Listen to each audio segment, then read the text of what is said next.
ઈસુની જય. Praise the Lord. Praise the Lord. Hallelujah. Hallelujah. Amen. Amen. તમે બધા unmarried છો? લગ્ન નથી કર્યા હજી? ઓકે. તો લગ્ન કરવા છે કે પછી સિસ્ટર થવું છે? લગ્ન કરવા છે. લગ્ન કરવા છે. ક્લિયર છે? હા. બધાનું ક્લિયર છે? હા. ઓકે. તો લગ્ન કરશો તો સુખી થઈ જશો? ના. નહીં? તો પછી શું કામ કરવા છે લગ્ન? જો ખબર જવાબ એણે જ પહેલા મને આપ્યો કે લગ્ન કરવા છે. અને પછી જવાબ એ જ આપે છે કે લગ્ન કરવાથી સુખી થશો તો કહે છે કે ના. જો ખબર છે કે લગ્ન કરવાથી સુખી નથી થવાના તો પછી શું કામ લગ્ન કરવા છે? તમને શું લાગે છે કે તમે આ પૃથ્વી પર કેમ અહીંયા છો? ફ્લુકમાં ભૂલથી આવી ગયા આપણે પૃથ્વી પર? કોઈ દિવસ તમે વિચાર કર્યો છે કે તમારી હયાતી આ પૃથ્વી ઉપર છે? શું કારણ હોઈ શકે?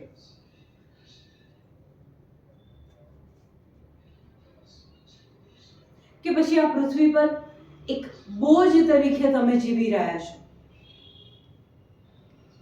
કે પછી એક સાચા માર્ગની શોધમાં છો કે ભાઈ આ ઉંમર સુધી આવ્યા, હવે આગળ શું કરીએ? શું કરીએ કે આપણે એક સફળ જીવન જીવી શકીએ? શું કરીએ કે આપણે આપણા મા બાપને ગૌરવ અનુભવડાવીએ કે મારી દીકરી આ કર્યું, હવે આ કરે છે. મા બાપ માટે એક ગર્વની બાબત થઈ જાઓ તમે લોકો. કરેક્ટ? ઓકે. હવે તમને આ દુનિયામાં જે ચળકાટ દેખાય છે, તમે બધા કોલેજમાં ભણો છો ને? બધા કોલેજમાં છો. તમે જે કોલેજમાં ભણો છો એ દુનિયા કેવી છે ખબર છે? બહુ ચળકાટ, અટ્રેક્ટિવ, આકર્ષક, લોભામણી. દૂરથી તમને એવું લાગે છે કે આ જીવન, આ વ્યક્તિ સાથેનો સંબંધ, આ ગ્રુપ સાથેનો સંબંધ, કોલેજની આ એક્ટિવિટી બહુ આનંદ આપે છે, બહુ મજા આવે છે. કોલેજના આ 3 વર્ષ ગ્રેજ્યુએશન અને પછી પોસ્ટ ગ્રેજ્યુએશન, આ 5 વર્ષ એ તમારા ભવિષ્યને નક્કી કરે છે. બધા કોલેજમાં ભણશે પણ કોઈ લોકો 70, 80, 85% લઈને ગ્રેજ્યુએશન પૂરું કરશે અને કોઈ લોકો 45, 50, 55% લઈને. સમય બેવને એક સરખો મળ્યો, તક બંનેને એક સરખી મળી. ચેમ્પિયન કોને કહેવાય? ચેમ્પિયન એને કહેવાય કે જે સામાન્ય વ્યક્તિ ક્યારેક જ કરે, ચેમ્પિયન વ્યક્તિ એ વસ્તુ રોજ કરે. દાખલા તરીકે કોઈ જીમમાં જાય, બોડી બિલ્ડિંગ કરવું છે. ચેમ્પિયન કોણ બને? જે પહેલા દિવસે જાય, બીજા દિવસે જાય, હાથ દુખે, પગ દુખે, પેલું વજન ઉચકીને, અને સામાન્ય વ્યક્તિ હોય એ ત્રીજા ચોથા દિવસે એ જીમ છોડી દે. પણ ચેમ્પિયન રોજે રોજ જીમમાં જશે, ભલે હાથ દુખે, ભલે પગ દુખે, કંટાળો આવે, આળસ આવે, શિયાળામાં મોડું ઉઠવાનું મન થાય, પણ એ ચેમ્પિયન બધું બાજુ પર મૂકીને એના ગોલ, એના ધ્યેય તરફ આગળ વધે છે. આપણે આપણા જીવનનું ધ્યેય નક્કી કરવાનું છે અને પછી ચેમ્પિયનની જેમ લગાતાર એ ધ્યેયને પકડવા માટે આપણે એની પાછળ પડવાનું છે, એના માટે મહેનત કરવાની છે. ઓકે? હવે મેં કીધું એ પ્રમાણે તમે આ પૃથ્વી પર છો એ ભૂલથી નથી આવી ગયા. તમે આખી દુનિયામાં અહીંયા બેઠેલી એક છોકરી આખી દુનિયામાં અજોડ છે, યુનિક છે. તમારા જેવી બીજી કોઈ એક છોકરી આ દુનિયા પર અવેલેબલ નથી. તમારી ફિંગરપ્રિન્ટ કોઈની સાથે મળતી નથી આવતી. તમારો ચહેરો, તમારા જેવો ચહેરો દુનિયામાં કોઈનો નથી. યુ આર યુનિક, ડિફરન્ટ, અલગ છો. પ્રભુએ તમને આ દુનિયા પર મોકલ્યા છે તો એક પ્રભુનું કોઈ એક કામ, કોઈ એક યોજના, પ્રભુનું કોઈ મિશન પૂરું થવાનું છે તમારા દ્વારા. જરૂરી નથી કે શું કહેવાય કે કોઈ બહુ જ મોટી પોસ્ટ મળે, અથવા તમે લગ્ન કરો, અથવા તમે સંન્યસ્ત જીવન પસંદ કરો, કે કોઈ મોટા કામો કર્યા. તમે એક જે તે કુટુંબમાં છો, જે તે જગ્યા પર છો, જે તે સ્થિતિમાં છો, એ જ સ્થિતિમાં પ્રભુ તમારી પાસે એની કોઈ એક યોજના પૂરી કરવા માંગે છે. સામાન્ય રીતે આપણને કેવું લાગે ખબર છે? સ્કૂલના પ્રિન્સિપાલ હોય, કોઈ કંપનીના ડિરેક્ટર હોય, મોટો બંગલો અને 2 ગાડીઓ હોય, તો ત્યાં કંઈક પ્રભુનું કામ થાય? નો. તમને પ્રભુએ જે કુટુંબમાં જન્મ આપ્યો છે, પરફેક્ટ કુટુંબ પસંદ કર્યું છે પ્રભુએ તમારા માટે. ઘણી વખતે તમને મા બાપ સાથે એક ગુસ્સો આવે, મમ્મી સમજતી નથી, પપ્પા સમજતા નથી, પૈસા મોકલતા નથી. કારણ કે તમે કોલેજમાં છો એટલે તમારો ખર્ચો સ્વાભાવિક રીતે થાય. મા બાપ જે સ્થિતિમાં હોય એ સ્થિતિમાં કદાચ તમને પૈસા તમારી જરૂરિયાત, તમારી ઈચ્છા પ્રમાણે ના આપી શકે. તમને શું લાગે કે મા બાપ અમને સમજતા નથી, અને ત્યાં પ્રભુની યોજના શરૂ થાય છે. ત્યાં પ્રભુની યોજના શરૂ થાય છે. તમને જે સંજોગોમાં મૂક્યા છે, જે પરિસ્થિતિમાં મૂક્યા છે, એની અંદર રહીને, ઝૂંપડીવાળો હોય એને પેલો બંગલાવાળો બહુ ગમે. એને શું લાગે? પેલો વધારે સુખી છે. પણ જે ઝૂંપડીમાં છે ને, એના દ્વારા પણ પ્રભુની કોઈ ઠોસ મોટી યોજના પૂરી થવાની છે. રસ્તામાં જે સ્વીપર ઝાડુ મારે છે રસ્તા પર, તમે એક મોટી પોસ્ટ વાળો, મોટી કંપનીનો ડિરેક્ટર જોઈ લો, અને પછી એની સામે પેલો રસ્તા પર ઝાડુ મારવા વાળો જુઓ. તમને શું લાગે આનું શું વેલ્યુ છે? એ આપણને દુનિયાવી સંસારી લોકોને એવું લાગે છે કે આ ઝાડુ મારવા વાળાનું શું વેલ્યુ? પ્રભુની નજરમાં એનું ખૂબ વેલ્યુ હોય છે. ઘણી છોકરીઓ એવા કોમ્પ્લેક્સથી પીડાય છે. મારી હાઈટ નથી,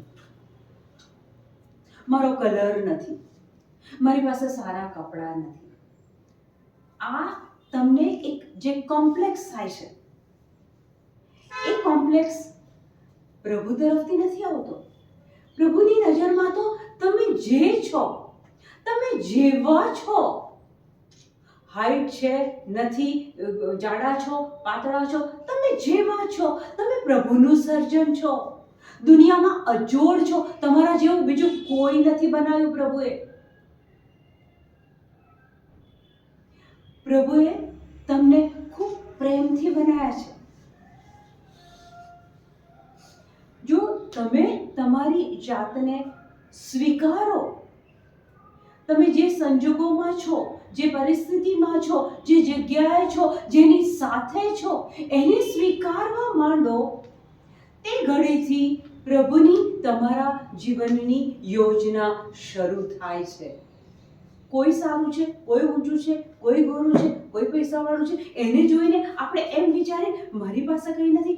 ત્યાં જ જ્યારે કમી છે, જ્યારે ઓછું છે, જ્યારે આપણને એમ લાગે છે કે મારી પાસે તો અમારું આવી કોઈ આવડત નથી, ત્યાં જ પ્રભુની મોટી યોજના પૂરી થવાની છે.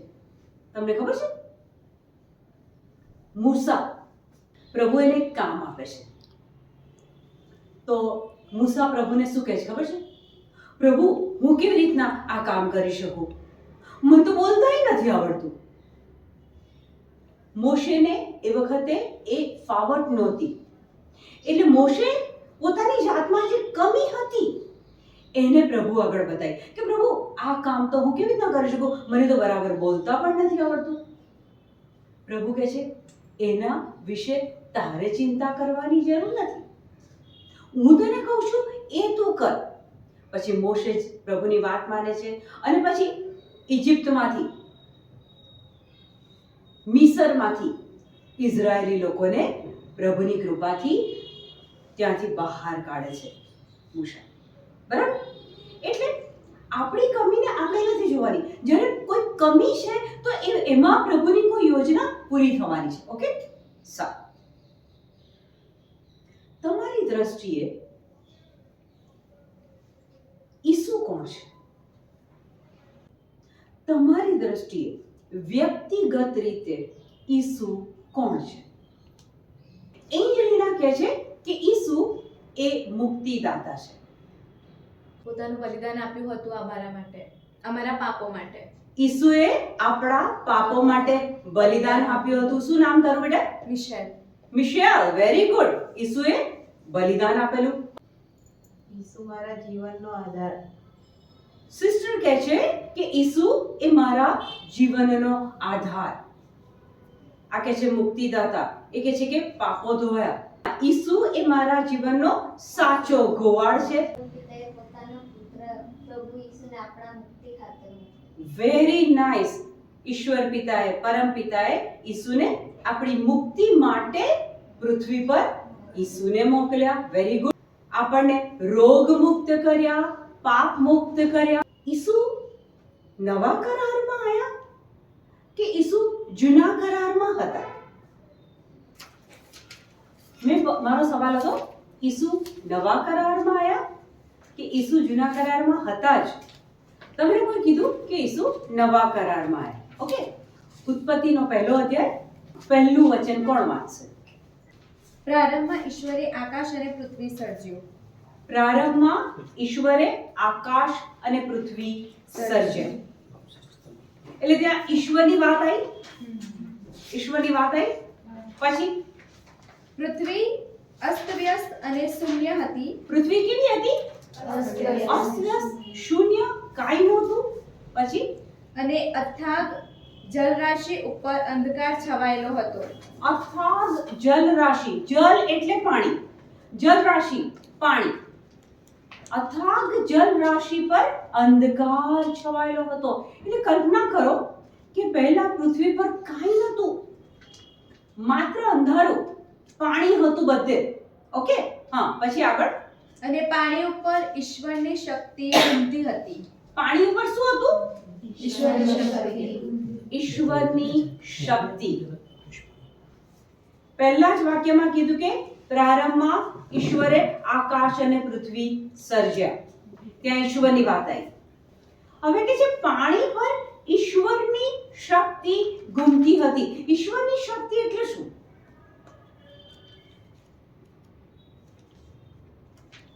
ઈશ્વરની શક્તિ પવિત્ર આત્મા.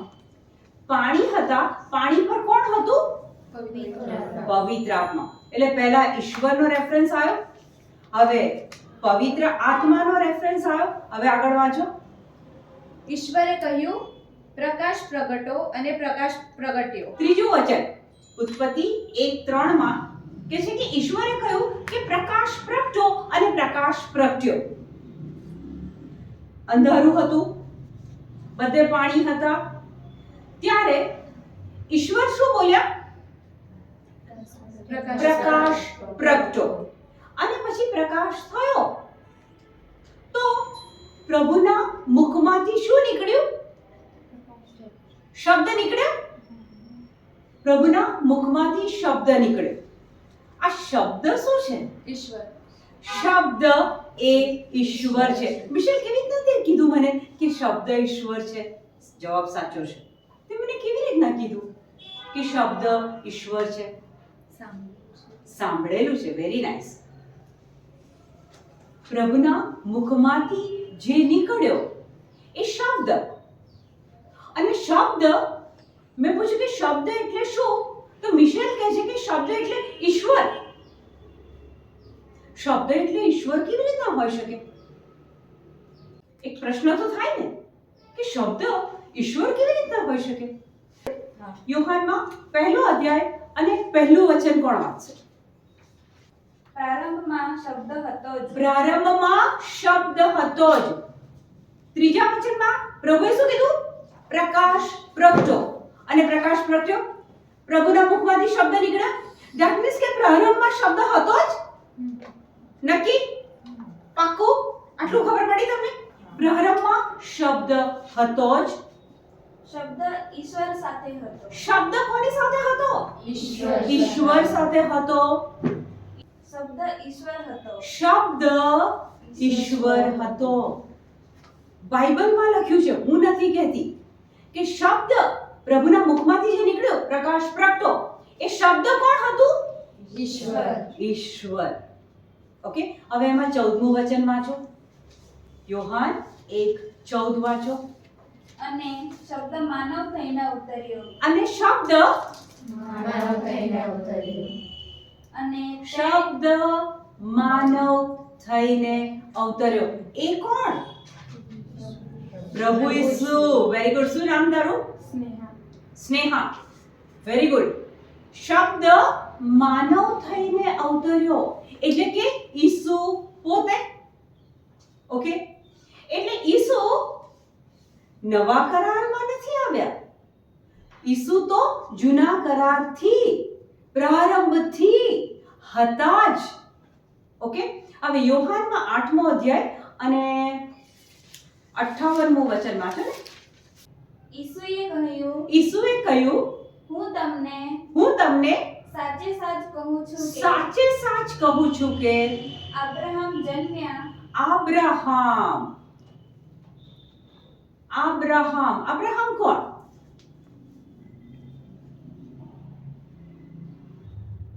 ખબર છે? અબ્રાહમને પુત્ર થાય છે. પછી પ્રભુ કહે છે, જા મોરિયા પર્વત પર અને તારા પુત્રનો બલિ ચડાવ. એ અબ્રાહમ પિતા. ઓકે, ઈસુ કહે છે કે હું તમને સાચે સાચ કહું છું કે અબ્રાહમ જન્મ્યા તે પહેલાથી હું તો છું જ. ઈસુ શું કહે છે? અબ્રાહમ પિતા જન્મ્યા એ પહેલાથી હું તો છું જ. એટલે ઈસુ નવા કરારમાં નથી આવ્યા. ઈસુ તો પહેલેથી છે જ. ઓકે, તો ઈસુની ઓળખાણમાં બે વસ્તુ આપણને ક્લિયર થઈ કે શબ્દ માનવ થઈને અવતર્યો એટલે કે શબ્દ એ ઈસુ છે. અને ઈસુ નવા કરારમાં નથી આવ્યા. ઈસુ તો પહેલેથી જ છે. આટલું ઈસુ વિશે બે બાબત ક્લિયર થઈ ગઈ. ઓકે, હવે મને કહો કે ઈશ્વર પિતા કોણ? ઈશ્વરને આ જગતમાં મોકલનાર. ઈસુને આ આ જગતમાં મોકલનાર. ઓકે, એ સિવાય આપણે કહે છે ને, હે અમારા બાપ તું સ્વર્ગમાં છે, તારું નામ પવિત્ર બનાવો. તો એ બાપ, એ આપણા પિતા, એ આપણા સ્વર્ગીય પિતા, એ આપણા પરમ પિતા કોણ? ખોલો માર્કનું પુસ્તક 1લો અધ્યાય અને 11મું વચન. અને સાથોસાથ આકાશવાણી સંભળાઈ. અને સાથોસાથ આકાશવાણી સંભળાઈ, તું મારો પુત્ર છે, તું મારો પુત્ર છે, મારો પ્રિયતમ પુત્ર મારો છે. પ્રિયતમ પુત્ર છે. આ કોણ બોલે છે? ઈસુને મોકલનાર ઈશ્વર પિતા સ્વર્ગમાંથી બોલે છે, તું મારો પુત્ર છે, મારો પ્રિયતમ પુત્ર છે. ઈશ્વર પિતા એટલે કોણ ખબર છે? અબ્રાહમ પિતાને પ્રભુ કહે છે કે જા મોરિયા પર્વત પર. 100 વર્ષે અબ્રાહમ પિતાને દીકરો જન્મે છે, એનું નામ ઈસહાક. અને પછી થોડા વખત પછી પ્રભુ શું કહે છે, જો હવે તું એનું બલિદાન આપ. હવે અબ્રાહમ પિતા તો જાય છે, મોરિયા પર્વત પર જાય છે, ઈસહાકને સુવડાવે છે, ઉપર લાકડા મૂકે છે. અને પછી જ્યારે અબ્રાહમ પિતા છરો ઊંચો કરે છે ત્યારે ઈશ્વર પિતા શું કરે છે? ઈશ્વર પિતા એક દેવદૂતને મોકલે છે અને એને રોકી દે છે. ઈસહાકનું બલિદાન ઈશ્વર પિતા નથી લેતા, પણ આ જ ઈશ્વર પિતા પોતાનો પ્રિયતમ પુત્ર, એકનો એક પુત્ર, જ્યારે મારા અને તમારા પાપોને ધોવાના હતા, મને ને તમને સ્વર્ગ મળે એના માટે ઈશ્વર પિતાએ પોતાના એકના એક પુત્રને ક્રુસ ઉપર એમનું બલિદાન લઈ લીધું. આ છે ઈશ્વર પિતા. કેટલો બધો પ્રેમ કરે છે આપણને. આપણે આપણા રોજિંદા જીવનમાં કદાચ આ ઈશ્વર પિતાને ઓળખતા નથી. દેવળમાં જતા આવીશું ત્યારે એકવાર હે મારા બાપની પ્રાર્થના બોલતા આવીશું, પણ ત્યારે એક પેલું મિકેનિકલી કે મારા બાપ તું સ્વર્ગમાં છે, તારું નામ પવિત્ર બનાવો. પણ બાપ કોણ છે? બાપ એ છે, આપણો સ્વર્ગીય પિતા એ છે કે જેણે મને અને તમને પ્રભુએ બનાયા, માટીમાંથી આપણું સર્જન કર્યું અને પછી આપણા નસકોરામાં પ્રભુએ પ્રાણ પૂર્યો. આપણને બનાયા એ પહેલાથી પ્રભુએ આપણને પસંદ કર્યા છે. બાઇબલમાંથી પ્રૂફ બતાવું કે તમારો જન્મ થયો એ પહેલા પ્રભુ તમને કેટલો પ્રેમ કરે છે, કેટલો પ્રેમ કરે છે. ખોલો યશાયા 49:15. પણ પ્રભુ કહે છે પણ પ્રભુ કહે છે કોઈ સ્ત્રી પોતાના બાળકને ભૂલી જઈ શકે? કોઈ સ્ત્રી પોતાના બાળકને ભૂલી જઈ શકે? માતાએ 9 મહિના પેટમાં બાળક રાખ્યું હોય, પછી જન્મ થાય, પછી પથારી મૂકી અને પછી ભૂલી જાય, ફરવા જતી રહી. માતા પોતાના બાળકને ભૂલી જઈ શકે? પોતાના પેટના સંતાનને હેત કરવાનું ભૂલી જઈ શકે? પોતાના પેટના સંતાનને હેત પ્રેમ કરવાનું ભૂલી જઈ શકે? Is it possible? શક્ય બને કે માં એના બાળકને વહાલ ના કરે? વાંચો.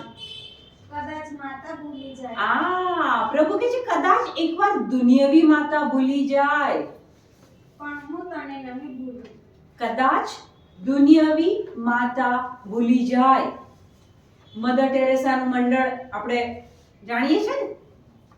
મધર ટેરેસાના જ્યાં જ્યાં ઘરો છે, કેટલી વખત સમાચાર જાણવા મળે છે કે રાત્રે નાના તાજા જન્મેલા બાળકને એ ઝાંપા પર મૂકીને વ્યક્તિ જતી રહે છે. પ્રભુ કહે છે કદાચ દુનિયાવી માતા ભૂલી જાય, પણ હું તને નહીં ભૂલું. પણ હું તને નહીં ભૂલું. દુનિયાવી રીતે, સંસારી રીતે માતા એ પ્રેમનું પ્રતીક છે. માતા પોતે દુઃખ વેઠી લે, પોતે ઓછા કપડાં ખરીદે, પોતે ઓછા પૈસા વાપરે, પણ બાળકોને એ પોતાનાથી બનતું વધારેમાં વધારે પૈસા, કપડાં, સુખ આપવાનો પ્રયત્ન કરે. અહીંયા પ્રભુ એક માતા જે દુનિયાવી રીતે સૌથી પ્રેમાળ વ્યક્તિ, એને મૂકીને પ્રભુ તમને ખાતરી આપે છે કે કદાચ એકવાર તારી માતા ભૂલી જશે, પણ હું તને નહીં ભૂલું. આ છે આપણો સ્વર્ગીય બાપ. આપણે જ્યારે કદાચ પરીક્ષામાં ફેલ થઈ ગયા, માર્ક્સ ઓછા આયા, ઘરમાં કંઈક પ્રોબ્લેમ થયો મમ્મી પપ્પા વચ્ચે, આપણે નિરાશ થઈ જઈએ, આપણે દુઃખી થઈ જઈએ. પણ જો આપણને પ્રભુના અમુક વચનો ખબર હોય, પ્રભુની અમુક પ્રોમિસીસ ખબર હોય કે પ્રભુ તમને કેટલો પ્રેમ કરે છે, પછી 16મું વચન વાંચો. જો મેં તારા નામનું ઝૂંડણું જો પ્રભુ કહે છે કે ફરીથી વાંચ. જો મેં તારા નામનું ઝૂંડણું મેં તારા નામનું છૂંદણું વચનમાં કહે છે કે જો પ્રભુ કહે છે જો મેં તારા નામનું છૂંદણું મારી હથેળી ઉપર છુંદાવ્યું છે. મારી હથેળી પર છુંદાવ્યું છે. આ ઈશ્વર પિતા આજે તમને ઢંઢોળે છે, આજે તમારી જોડે વાત કરે છે. કોલેજમાં જાઓ છો, પેલા ટેટુ છોકરાઓ છોકરીઓ હાથે કરાવે છે ને, ગળા પર ને પાછળ ને, પછી એ ટેટુમાં પાછું નામ હોય જેના પ્રત્યે એ વ્યક્તિને પ્રેમ હોય, એનું નામ લખેલું હોય. અને પ્રભુ આપણને લખાણમાં આપે છે કે તારા નામનું છૂંદણું મેં મારા હાથે છૂંદાવ્યું છે. કલ્પના કરો કે તમે સવારે ઉઠો છો, પછી તમારું બધું રૂટીન પતાવો છો, પછી તમે કોલેજમાં જાઓ છો, ક્લાસીસ અટેન્ડ કરો છો, પાછા આવો છો, તમારું રૂટીન કામ કરો છો. કદાચ તમે ઈશ્વર પિતાને યાદ નથી કરતા. તમે તમારા કામમાં બિઝી છો, ભણવામાં બિઝી છો, પણ ઈશ્વર પિતાએ તો શું કર્યું છે ખબર છે? પોતાના હાથમાં જ તમારા નામનું છૂંદણું છૂંદાવ્યું છે. એટલે ઈશ્વર પિતાના સ્મરણમાં 24 કલાક તમે લોકો છો. તમારા નામનું ટેટુ પ્રભુએ કરાવ્યું છે. અને આ છે આપણા ઈશ્વર પિતા. કેટલો પ્રેમ કરે છે, રાઈટ? તો ઈસુ વિશે બે ક્લેરિટી મળી, ઈશ્વર પિતાના પ્રેમ વિશે આપણને ખબર પડી. હવે તમે લોકો કોણ છો? ઇન્ડિવિજ્યુઅલ, વ્યક્તિગત તમે કોણ છો? ઈશ્વરના બાળકો. Very good. પછી એ સિવાય નિતિક્ષા તું કોણ છે? એટલે નિતિક્ષા કહે છે કે હું ઈશ્વરનું ઘેટું છું, હું પ્રભુ ઈસુની મિત્ર છું. ઈસુ મારા મિત્ર છે, બાઇબલમાં લખ્યું છે. હવે તમે કોણ છે બતાવો. તમે કોણ છો ને? પ્રભુની નજરમાં કોણ છો? પ્રભુની યોજના અનુસાર તમે કોણ છો? ખોલો 1 કોરિન્થ 3:16. યસ સિસ્ટર, વાંચો. તમે એટલું નથી જાણતા કે તમે ઈશ્વરનું મંદિર છો. ઓ બાઇબલ તો તમને સવાલ પૂછે છે. તમે એટલું નથી જાણતા કે તમે ઈશ્વરનું મંદિર છો? અહીંયા જેટલી છોકરીઓ બેઠી છે એ બધી વ્યક્તિગત, ઇન્ડિવિજ્યુઅલ. તમે ઈશ્વરનું મંદિર છો. આપણે શું સમજીએ છીએ કે ઈશ્વર મંદિરમાં, ચર્ચમાં, દેવળમાં, બરાબર? પણ વચન શું કહે છે અહીંયા? વચન શું કહે છે? તમે એક છોકરી જે અહીંયા બેઠી છે, તમે કોણ છો? ઈશ્વરનું મંદિર. ઈશ્વરનું મંદિર. એનો મતલબ એ થયો કે ઈશ્વર તમારામાં વાસ કરે છે, તમારી અંદર બિરાજમાન છે. એટલે તમે કલ્પના કરો કે તમે કોલેજમાં રોજ જાઓ તો તમારી અંદર કોણ છે?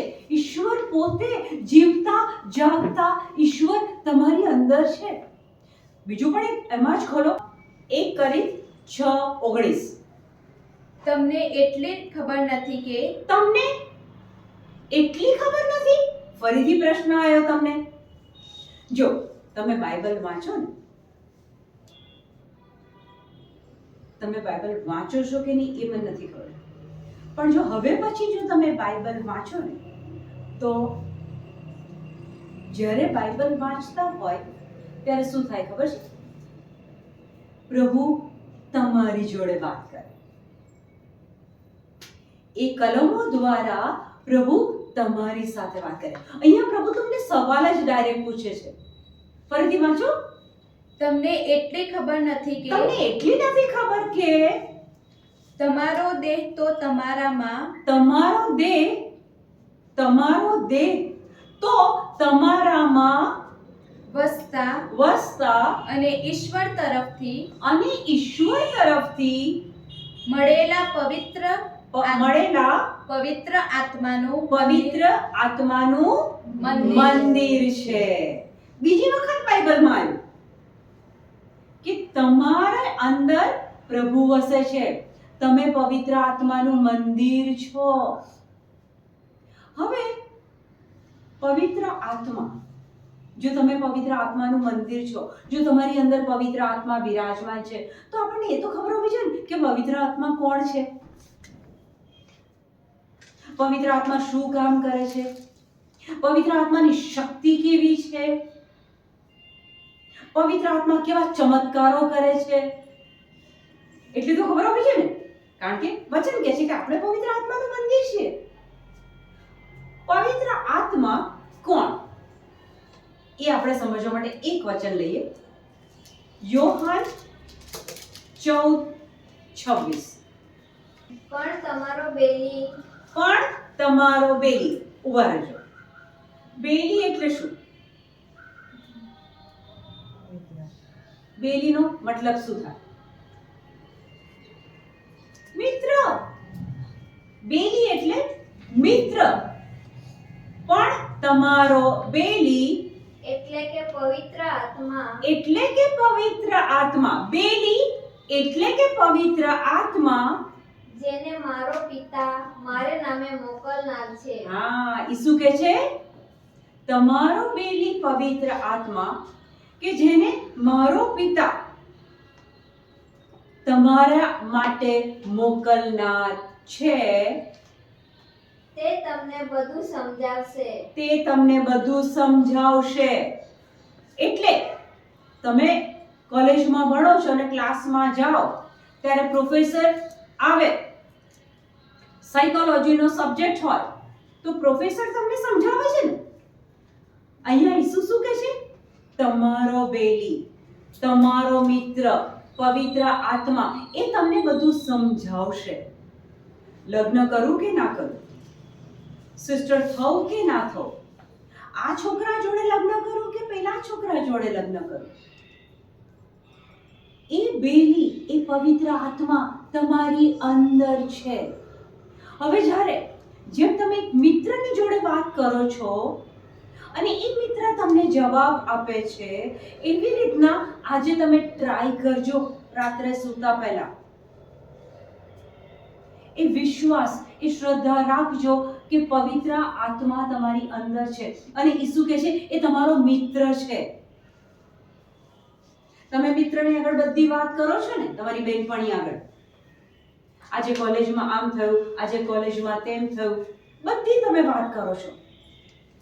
જો તમે આજે આ સિસ્ટરે આયોજન કર્યું એમાં આટલું એક પકડી લો કે પવિત્ર આત્મા એ તમારી અંદર છે અને પવિત્ર આત્મા એ તમારો મિત્ર છે.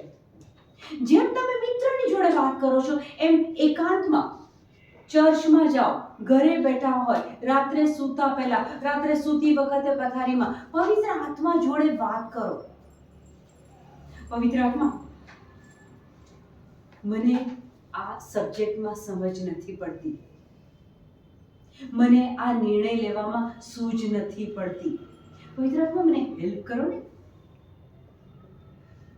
આ મારા અનુભવ પરથી હું તમને કહું છું કે કોઈ પણ મારું કામ હોય ને, ઘરનું કામ હોય કે બહારનું કામ હોય, કોઈ વસ્તુ ખરીદવાની હોય કે કોઈ જગ્યાએ આવી રીતના બાઇબલ વિશે, પ્રભુ વિશે મારે ક્યાંક બોલવાનું હોય, હું હંમેશા એ બધો જ ભાર, એ મારું ટેન્શન એ હું પવિત્ર આત્માને આપી દઉં છું. પવિત્ર આત્મા, કાલે હું શું કરું મને કહો ને. અને એક્ઝેક્ટલી તમે જે મિત્ર જોડે વાત કરતા હોય ને એવી રીતના તમારી અંદર છે. એક બે વાર આ પ્રયત્ન કરીને જોજો. જેમ જેમ અનુભવ તમને થશે ને તમારો આત્મવિશ્વાસ વધતો જશે. જ્યારથી મેં બાઇબલ વાંચવાની શરૂઆત કરી ત્યારથી મને ખબર પડી કે હું કોણ. તો કે છે કે હું તો ઈશ્વરનું એક અજોડ બાળક છું, યુનિક બાળક છું. મારા જેવું તો આ પૃથ્વી પર કોઈ છે જ નહીં. હું કોણ? કે પ્રભુએ મને સર્જી. હું કોણ? કે મારું નામ તો પ્રભુએ એના હાથમાં છૂંદાયું છે. જેમ જેમ હું બાઇબલ વાંચતી ગઈ એમ મને ખબર પડી કે મારી અંદર કયો પાવર છે. પવિત્ર આત્મા એટલે પાવર, એ શક્તિ. જો એ શક્તિ મારી અંદર હોય તો હું હેલ્પલેસ, બિચારી લાચાર હોઈ શકું? તો એ જ પવિત્ર આત્મા તમારા એકે એકની અંદર છે. કરેક્ટ? એટલે તમારા જીવનોમાં જો તમે પવિત્ર આત્માની મદદ માંગશો, ઇવન પરીક્ષા આપવા જતા પહેલા ક્વેશ્ચન પેપર લખવા બેસો ને ત્યાં જ પવિત્ર આત્માને કહેવાનું, પવિત્ર આત્મા આ લખવામાં મને મદદ કરો ને.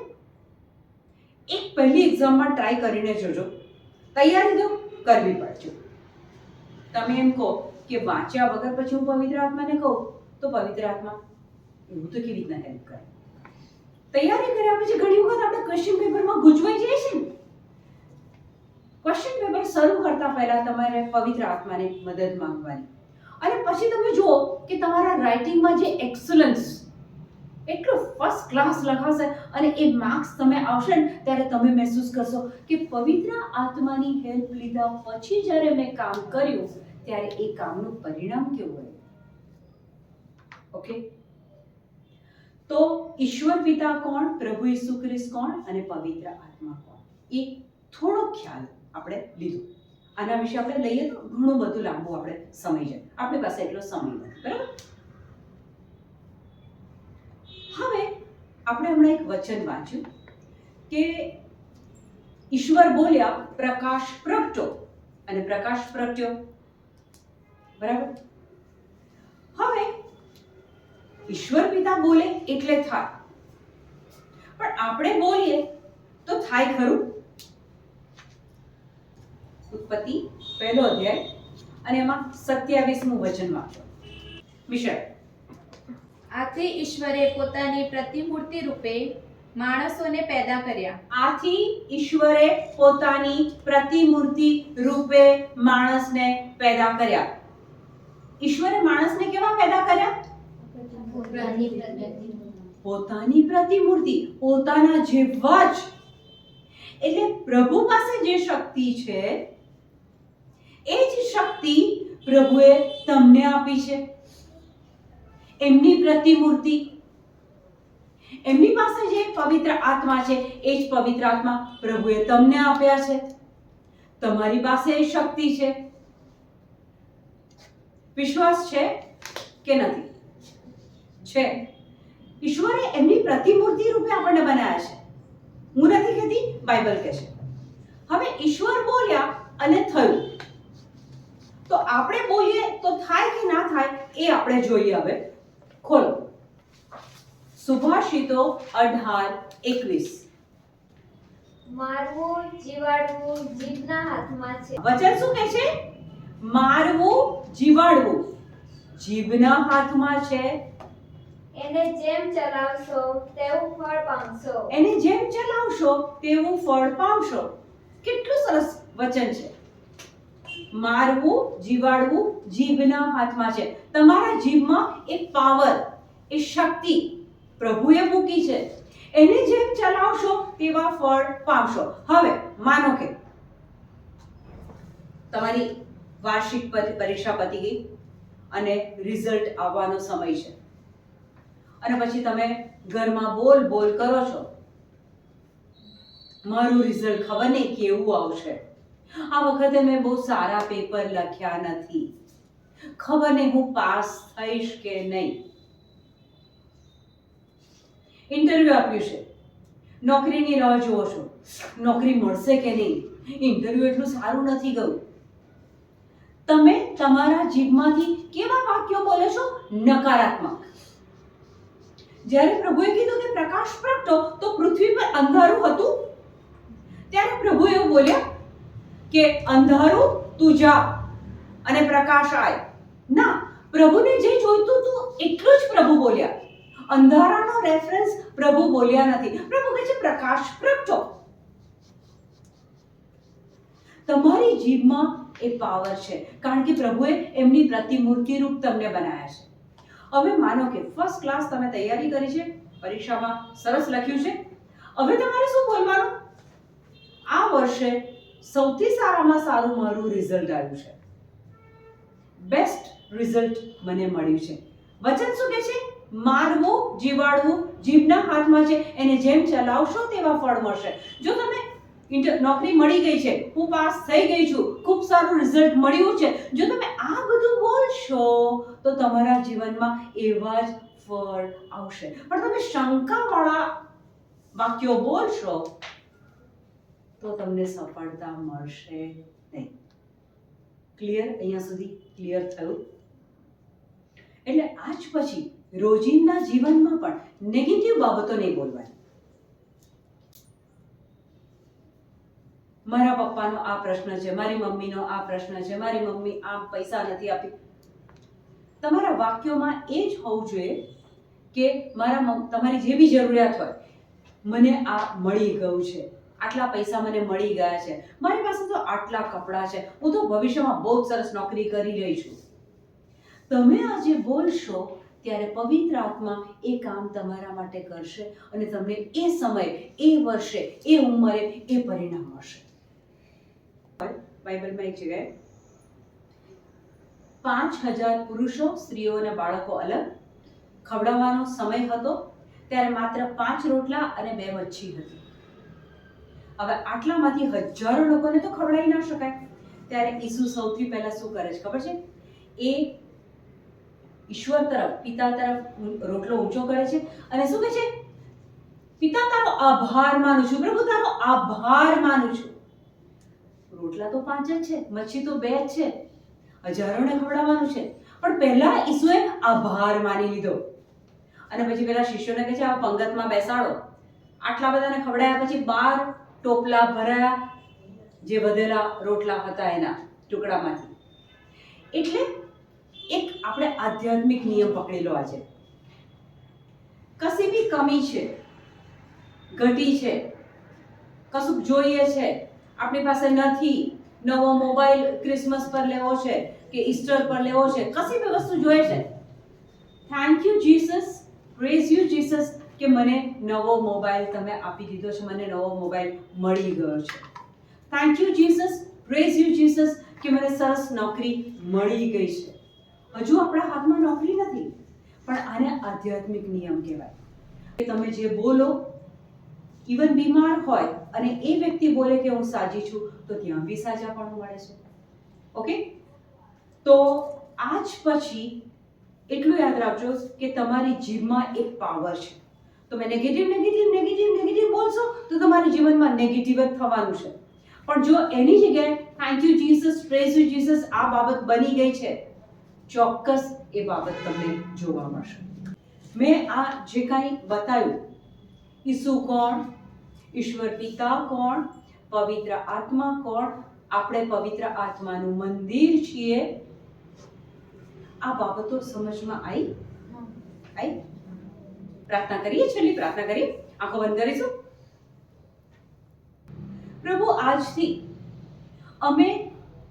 તમે અમને જે પવિત્ર આત્મા આપ્યા છે, એ પવિત્ર આત્મા અમારા મિત્ર છે, અમારા બેલી છે, એમની સાથે અમે વાત કરતા શીખીએ એવી કૃપા અમને આપજો. આમેન. ઈસુની જય, ઈસુની જય, ઈસુની જય, ઈસુની જય. Praise the lord, praise the lord. Hallelujah, hallelujah. Amen. Amen.